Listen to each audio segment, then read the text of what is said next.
BRS party అధికారంలోకి వస్తే తదుపరి ముఖ్యమంత్రి కేటీఆర్ అనే ప్రచారం బలంగా ఉంది. ఈ నేపథ్యంలోనే కేటీఆర్ ఇటీవల తన వ్యవహార శైలిని మార్చుకున్నట్లుగా కనిపిస్తోంది. గతంలో ఎన్నడూ లేని విధంగా మేం ఏం తప్పు చేశాం, కార్యకర్తలను పట్టించుకోలేదు, ప్రజాక్షేత్రంలో అహంకారంతో వ్యవహరించామంటూ పదే పదే పశ్చాత్తాపాన్ని వ్యక్తం చేస్తున్నారు. వరంగల్ జిల్లాలో కార్యకర్తల భేటీలో ఆయన ఇచ్చిన సుదీర్ఘ వివరణ ఇందుకు నిదర్శనం.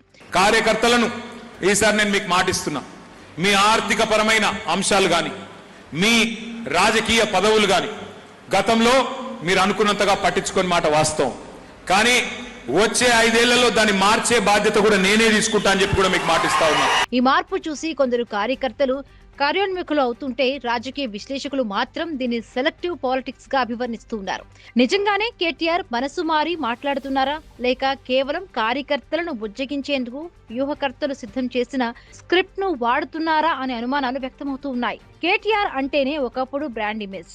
ఐటీ మంత్రిగా అద్భుతాలు చేసిన వ్యక్తిగతంగా ఆయనకు అహంకారం ఎక్కువనే ముద్ర పడింది. విలేకరులు, విశ్లేషకులు ఈ విషయాన్ని ఆయన ముఖం మీదే ప్రశ్నించిన సందర్భాలు ఉన్నాయి. దానికి కేటీఆర్ ఇచ్చిన సమాధానం మరింత చర్చకు దారితీసింది. తాను ఇంతేనని, కడుపులో కత్తులు పెట్టుకుని బయటకు నవ్వుతూ మాట్లాడే నైజం తనది కాదని తేల్చేశారు. అంటే కేటీఆర్ తన మనసులో ఉన్నదే చేస్తారు తప్ప నిజంగా మారడం అంటూ ఉండదనే టాక్ ఇటు ప్రజల్లో, అటు పార్టీ శ్రేణుల్లో బలంగా నాటుకుపోయింది. మాటల్లో మార్పు ఉండి నడవడికలో పాత పద్ధతే కొనసాగితే ప్రజలు నమ్మే రోజులు ఇవి కావనేది నిజం. చేతలకు మాటలకు పొంతన ఎక్కడ? బీఆర్ఎస్ పార్టీ లోపాలపై కేటీఆర్ మాట్లాడడం ఇదే మొదటిసారి కాదు. గతంలోనూ అనేకసార్లు అంతర్గత లోపాలను అంగీకరించారు. కానీ వాటిని సరిదిద్దే సాహసం ఎప్పుడూ చేయలేదు. రైతు బంధు పథకాన్ని కేవలం 5 ఎకరాల లోపు ఉన్న చిన్న, సన్నకారు రైతులకే పరిమితం చేయాలని కేటీఆర్ స్వయంగా చెప్పారు. కానీ నేటికి పార్టీ తరపున అధికారికంగా అలాంటి పాలసీ నిర్ణయాన్ని ప్రకటించలేకపోయారు. అలాగే సిట్టింగ్ ఎమ్మెల్యేలపై ఉన్న తీవ్ర వ్యతిరేకత వల్లే పార్టీ ఓడిపోయిందని కేటీఆర్ పదే పదే చెబుతున్నారు. కానీ క్షేత్రస్థాయికి వచ్చేసరికి అది ఓడిపోయిన మాజీ ఎమ్మెల్యేలను మళ్లీ నియోజకవర్గ ఇన్ఛార్జీలుగా కూర్చోబెట్టారు. రేపు రాబోయే ఎన్నికల్లో మళ్లీ వారే అభ్యర్థులు కాబోతున్నారు. ప్రజలు తిరస్కరించిన నాయకులనే మళ్లీ నెత్తిన పెట్టుకుంటే రేపు ప్రజల్లోకి ఏ ముఖం పెట్టుకుని వెడతారు? ఈ ప్రశ్నకు కేటీఆర్ దగ్గర గాని, తెలంగాణ భవన్ వర్గాల దగ్గర గాని సమాధానం లేదు. తెలంగాణ సెంటిమెంట్ ను పక్కన పెట్టి టీఆర్ఎస్ ను బీఆర్ఎస్ గా మార్చడం వల్లే తాము తీవ్రంగా నష్టపోయామని కేటీఆర్ ఒప్పుకున్నారు.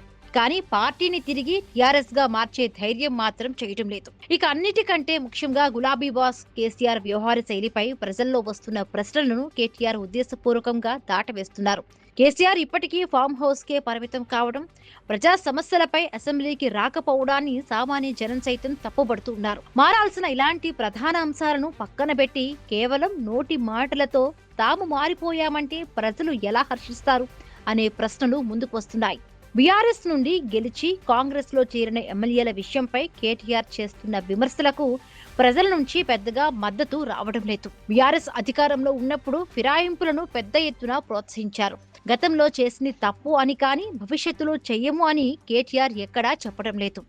ఫిరాయింపులపై స్పష్టమైన వైఖరే లేదు పార్టీకి. కేటీఆర్ మీదున్న మరొక ప్రధానమైన ఆరోపణ కోటరీపై ఆధారపడతారని. ఓ 10 మంది వ్యక్తులు కోటరీగా ఏర్పడి కేటీఆర్ ను ఆడిస్తారని, పార్టీలో పదవులు కావాలన్నా, ప్రాధాన్యత కావాలన్నా, చివరికి కేటీఆర్ ను కలవాలన్నా ఆ 10 మందిలో ఒకరిని పట్టుకొని వారిని సంతోషపరిస్తే తప్ప పనులు కావు అనే అభిప్రాయం ఉంది. అలా కాకుండా తనను ఎవరైనా కలవచ్చు, ఏదైనా చెప్పొచ్చు, నేను వింటాను అనే భరోసాను కేటీఆర్ కల్పించాల్సి ఉంటుంది. కోటరీ కబంధ హస్తాల నుంచి బయటపడడం నిజమైన మార్పుగా కార్యకర్తలు కోరుకుంటున్నారు.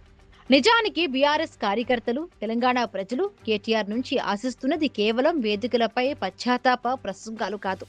కింది స్థాయి నుంచి పార్టీని ప్రక్షాళన చేయాలని కోరుకుంటున్నారు. తప్పు చేసిన నాయకులను పక్కన పెట్టి ఉద్యమకాలం నాటి నమ్మకమైన కార్యకర్తలకు గుర్తింపు ఇవ్వాలని ఆశిస్తూ ఉన్నారు. కానీ అగ్ర నాయకత్వం మాత్రం పాత లీడర్ల చుట్టూనే తిరుగుతోంది.